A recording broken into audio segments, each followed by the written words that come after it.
7 positive football myths debunked.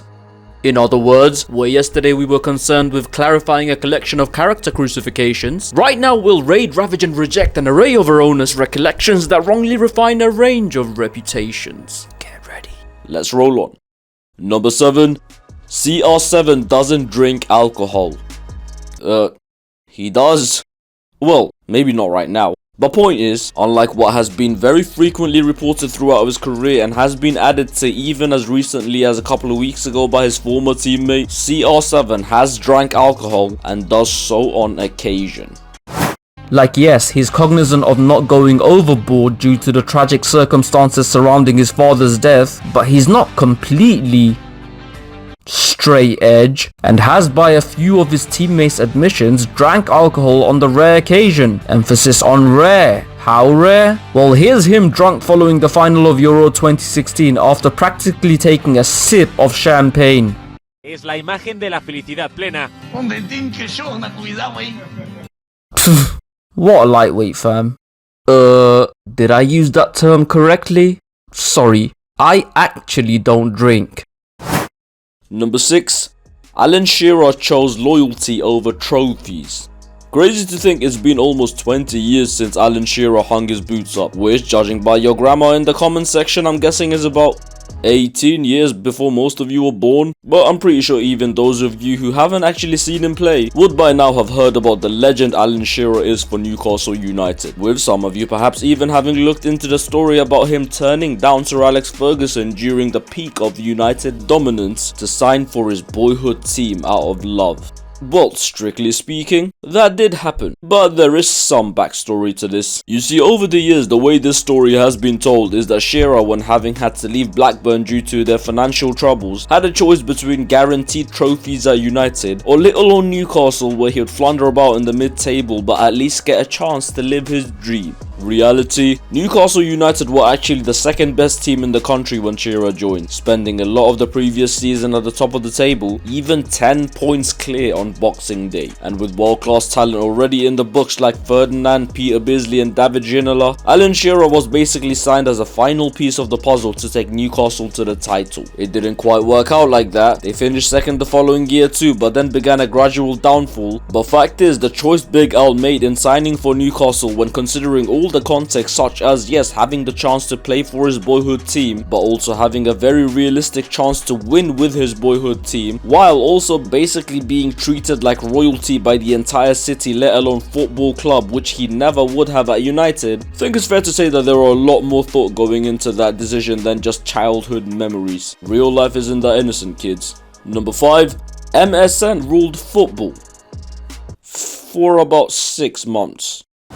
So Messi, Suarez and Neymar played together for 3 seasons, and never mind since then, even during that time those guys were pretty regularly getting shouts of being the greatest attacking trio of all time. Now while their stats as a trio were admittedly out of this world, if you combine that with collective dominance and assess it as a whole, it really isn't as great as you think. Cause you see, in the 3 years MSN spent together, Barcelona even reached the semi-final of the Champions League, the biggest competition in the world, a grand total of 1 time, winning it in their first season together in 14-15, but then going on to eat just whole buckets of shit in the subsequent 2 years. And as far as their league form went, yes, they did win 2 out of 3, but they certainly weren't dominant, and in fact had limped to the title pretty much both times they'd won it. In contrast, what happened immediately after the trio was broken up? Barca were back to strolling to the league title once again, while getting humiliated in the last 8 of the UCL. Some things never change, I guess. Number 4. Ronaldinho's non-existent standing ovation. Well, this should be straightforward. It didn't happen. But what did happen was that the commentators, and I'm guessing also the producers as well as all of us, were simply in awe of Dino following his second goal that night. And while they were looking around to try and see how the Madrid fans were reacting to him tearing Ramos to shreds, they just happened to come across a handful of magnanimous Madridistas paying their respect to an amazing baller. That's it. Literally a handful. But as usual, this got blown way out of proportion and somehow turned into the entire stadium giving him a standing ovation. Did they fuck? Also, unlike most if not all of you, I watched that game. Dino has played better. Number 3. Steven Gerrard carried Liverpool throughout his career. Again, straightforward. Again, he didn't.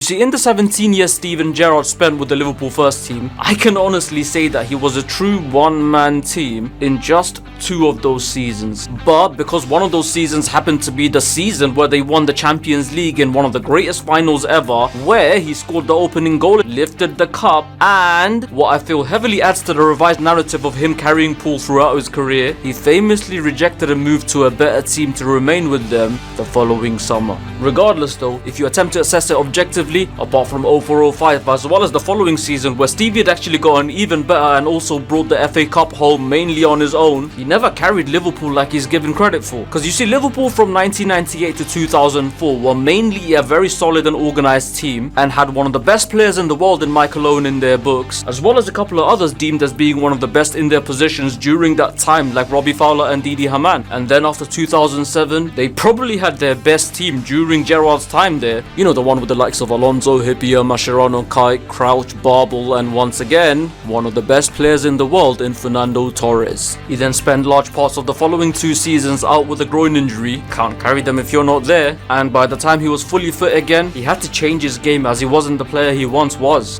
While Liverpool again signed another one of the world's best strikers who turned in 2 of the greatest individual seasons in Premier League history. So, yes, he was always one of the standout performers, but outside 1 or 2 seasons, he wasn't the only one.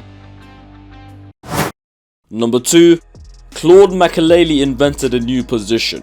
And for those who don't know who Makelele is, well, first of all, why aren't you in bed? Secondly, we're talking about the CDM position, the sitting shield in front of the back 4, the position Makelele played so successfully throughout his career for France as well as the likes of Real Madrid and Chelsea. But by no means, from any angle whatsoever, was he the first. The 90s really wasn't that long ago, kids, and not only was his position very common throughout Europe well before Makelele became an established international, but even as far as him bringing that position to England, Claude Makelele's biggest claim to fame in these ends is the fact that the CDM position is often known as the Makelele role. Well, on that, apologies if I'm being some sort of a cynic here, but I genuinely feel Jose Mourinho deserves more credit for that than Makelele himself. After all, it was Mourinho who was the first manager to achieve big success in the Premier League outside the traditional 4-4-2 with the 2 box-to-box midfielders like United and Arsenal had back in the day. Jose played a 4-3-3 with one strict anchor, who happened to be Claude Makelele, which is why it became known as the Makelele role. And that is my point. It became known as the Makelele role not because players like Makelele weren't around in England before him, but the role wasn't around before his manager. Huge difference. And don't get me wrong, the man was brilliant playing that role. Hell, he was signed by Mourinho because of how vital he was to Real Madrid's success in the previous 3 years, and then went on to achieve historic success with Chelsea in the subsequent 4 years. But just think about it this way. Had the tactics of playing a 4-3-3 or a 4-5-1 became fully established in England before 2004-ish, meaning it was used by the United and Arsenal teams of around that time, do you really think the likes of Brian Robson, Roy Keane wouldn't have done a similar if not better job than Makelele? Or in the case of Arsenal, the likes of Gilberto Silva and Manu Petit? The latter of whom, by the way, brings me to this, and well, once again, this is something else a lot of people forget, but A, Makelele was neither a part of France's World Cup winning squad of 98 or the Euro winning squad of 2000. Despite being available for both, he was simply deemed not good enough compared to players like Petit. And B, we not only saw a handful of players as good as Makelele in that role during his day,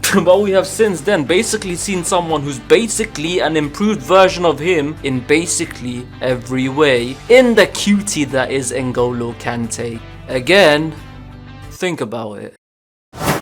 Number 1. Messi is one of the greatest passers of all time. Yep, we are back to this. And yep, I still can't believe some people think this is an actual possibility. A possibility that Lionel Messi is amongst the top 10 or even top 20 passers of all time. Wow. And believe it or not, I think this on some level actually comes from the Ronaldo comparisons. Hear me out. So Messi is a better passer than Ronaldo. That is clear for all to see. But boy do people go so over the top with this. And yes, in both ways, i.e. criminally underrating Ronaldo's passing and hilariously overrating Messi's passing. Now to be fair, these things aren't just a result of Messi and Ronaldo's passing being compared to each other. There are outside factors as well. For example, Ronaldo is widely believed to be a poor passer of the ball for someone at his level, and along with the comparisons to Messi, this wrongful reputation is also fueled by factors such as his hunger for goals in the second part of his career, his selfish antics like throwing his arms around at his teammates, and just a general tendency to be an absolute bell start from time to time. And yes, while he certainly isn't as good of a passer as Messi, and yes, is certainly a bell start from time to time, CR7 is still a very good passer of the ball. And I'm not saying that just because of his world-class crossing ability, or even because he's what, 4th in the all-time assist charts? Stats depend on many things, as I said. But even in general, in instances where he had to drop deep and spread the ball even in his later years, he was more than capable and very successful in doing so. So yeah, pay more attention to watching and less on tweeting. And speaking of tweeting, off we go on to Messi's passing again.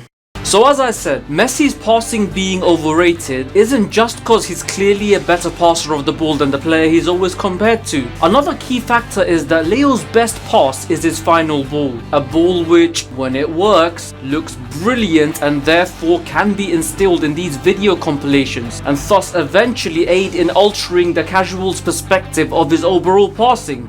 And also Gary Lineker. Just lots and lots of Gary Lineker.